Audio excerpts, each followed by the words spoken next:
Assalamualaikum warahmatullahi wabarakatuh.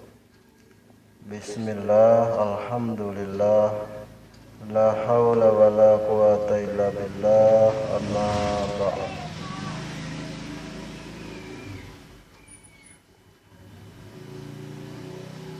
Pertama-tama marilah kita panjatkan puja dan puji, puja nu ada jantenkeun pangiasa rasa yu urang pintenkeun kana Maha Kawasa.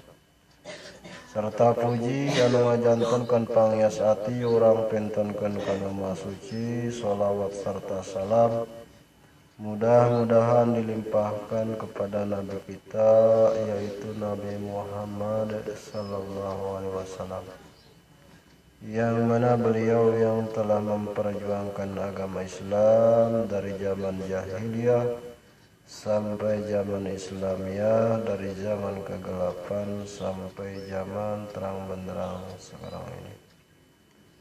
Alhamdulillah, summa alhamdulillah, pada kesempatan ini kita berkumpul dalam rangka pengajian Manaqib Tuan Syekh Abdul Qadir Al-Jailani.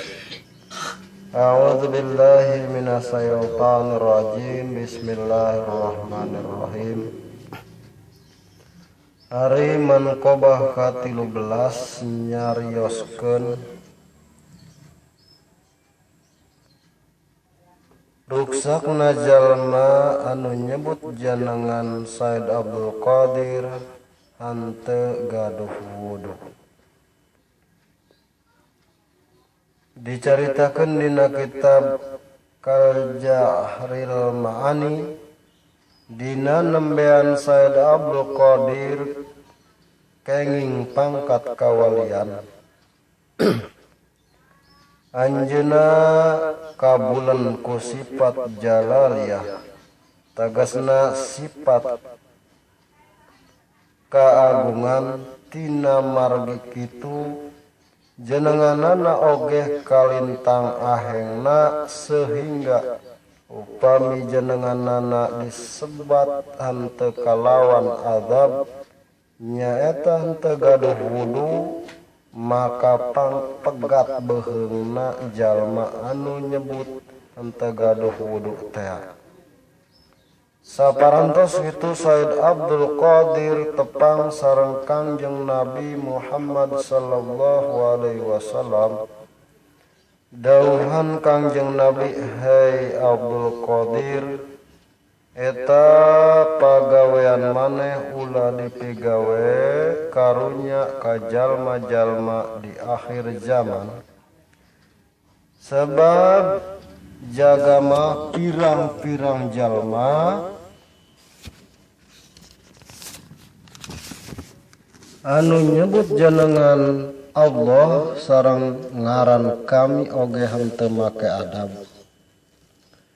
Teras eta padamelan ku Said Abdul Qadir ditilar dauhan ulama-ulama pangna. Eta padamelan ditilar margi ulama-ulama Baghdad pada ngadareuheusan ka Said Abdul Qadir nyuhunkeun supaos eta padamelan ditilar margi hawatos ka jalma-jalma.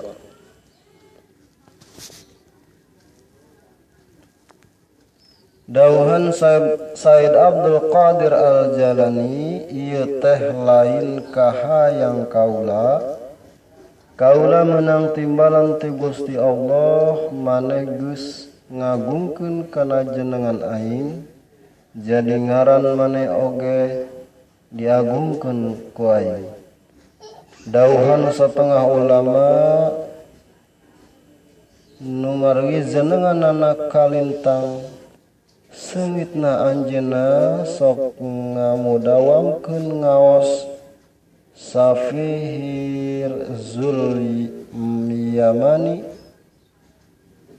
karangan Sayyidina Ali radhiyallahu anhu. Itulah para jamaah nya ieu menceritakan tentang nyata perjalanan Tuan Sa Abdul Qadir Al-Jailani dina nyaeta manqobah anu ka-13 anu pohara jasa. Jadi baheula mah lamun nyabut jenengan Tuan Sa Abdul Qadir Al-Jailani henteu boga wudu langsung maot beungeun geh pegat. Ngeun karamat nu eta dihilangkeun kulantaran awatos di ka jalma-jalma lamun kudu boga wudu ge panripuh. Geus bari mah bisa nyata teu naon nyebut jenengan Tuan Sa Abdul Qadir Al-Jailani teu boga wudu ge. Ngeun lebih bagus nama nyata nganggo wudu pamirek tawasul rek hadiah puji nyebut nyata hadarat ka Tuan Sa Abdul Qadir Al-Jailani. Tak mungkin sakitu nya ieu dina manqobah anu ka-13 na. Mudah-mudahan aya manfaatna. Wabillahi taufiq wal hidayah. Assalamualaikum warahmatullahi wabarakatuh.